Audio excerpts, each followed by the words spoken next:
اور اہل عرب کے توہمات میں سے ایک کی طرف اشارہ ہے۔ ان کے ہاں قاعدہ تھا کہ جب اونٹنی 5 یا 10 بچے جان لیتی تو اس کے کان پھاڑ کر اسے اپنے دیوتا کے نام پر چھوڑ دیتے اور اس سے کام لینا حرام سمجھتے تھے۔ اسی طرح جس اونٹ کے نطفے سے 10 بچے پیدا ہو جاتے اسے بھی دیوتا کے نام پر پن کر دیا جاتا تھا، اور کان چیرنا اس بات کی علامت تھا کہ یہ پن کیا ہوا جانور ہے۔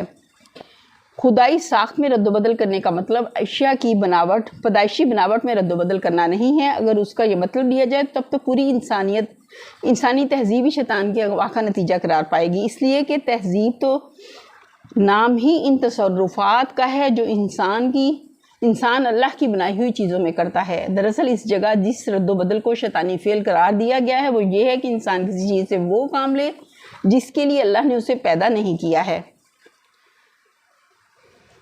اور کسی چیز سے وہ کام نہ لے جس کے لیے خدا نے اسے پیدا کیا ہے۔ بالفاظ دیگر وہ تمام افعال جو انسان اپنی اور اشیاء کی فطرت کے خلاف کرتا ہے، اور وہ تمام صورتیں جو وہ منشائے فطرت سے گریز کے لیے اختیار کرتا ہے، اس آیت کی روح سے شیطان کی گمراہ کن تحریکات کا نتیجہ ہیں۔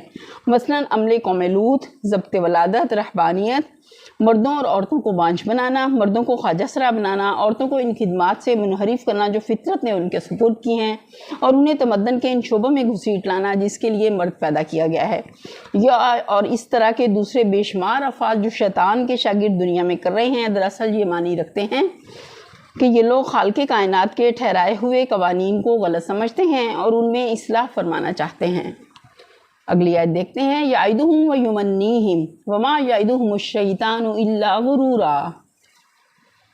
وہ ان لوگوں سے وعدے کرتا ہے اور انہیں امیدیں دلاتا ہے، مگر شیطان کے سارے وعدے بجز فریب کے اور کچھ بھی نہیں ہیں۔ شیطان کا سارا کاروبار ہی وعدوں اور امیدوں کے بل پر چلتا ہے۔ وہ انسان کو انفرادی طور پر یا اجتماعی طور پر جب کسی غلط راستے کی طرف لے جانا چاہتا ہے تو اس کے آگے ایک سبز باغ پیش کرتا ہے۔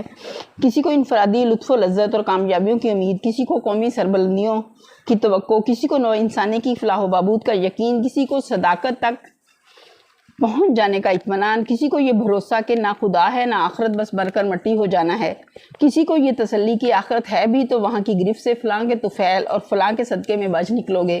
غرض جو جس وعدے اور جس توقع سے فریب کھا سکتا ہے اس کے سامنے وہی پیش کرتا ہے اور وہ پھانس لیتا ہے۔ اگلی آیت دیکھتے ہیں، اولئک مأواہم جہنم ولا یجدون عنہا محیصا۔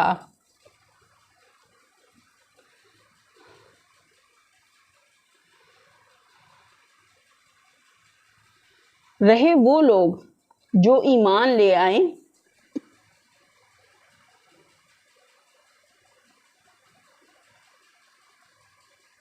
ہم پچھلی آیت میں ہم نے دیکھا نا، وہ انہیں امیدیں دلاتا ہے مگر شیطان کے وعدے سارے بجز فریب کے کچھ بھی نہیں۔ ان لوگوں کا ٹھکانہ جہنم ہے جس سے خلاصی کی کوئی صورت یہ نہ پائیں گے۔ اگلی آیت ہے، والذین آمنوا وعملوا الصالحات سندخلهم جنات تجری من تحتها الانہار خالدین فیہا ابدا وعد اللہ حقا ومن اصدق من اللہ قیلا۔ رہے وہ لوگ جو ایمان لیں گے اور نیک عمل کریں تو انہیں ہم ایسے باغوں میں داخل کریں گے جس کے نیچے نہریں بہتی ہوں گی اور وہ ہمیشہ ہمیشہ رہیں گے۔ یہ اللہ کا سچا وعدہ ہے، اور اللہ سے بڑھ کر کون اپنی بات میں سچا ہوگا۔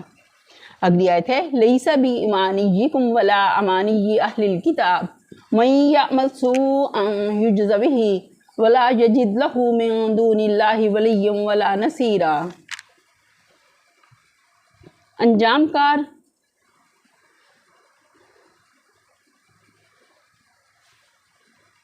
نہ تمہاری آرزوؤں پر موقوف ہے نہ اہل کتاب کی آرزوؤں پر۔ جو بھی برائی کرے گا اس کا پھل پائے گا اور اللہ کے مقابلے میں اپنے لیے کوئی حامی و مددگار نہ پا سکے گا۔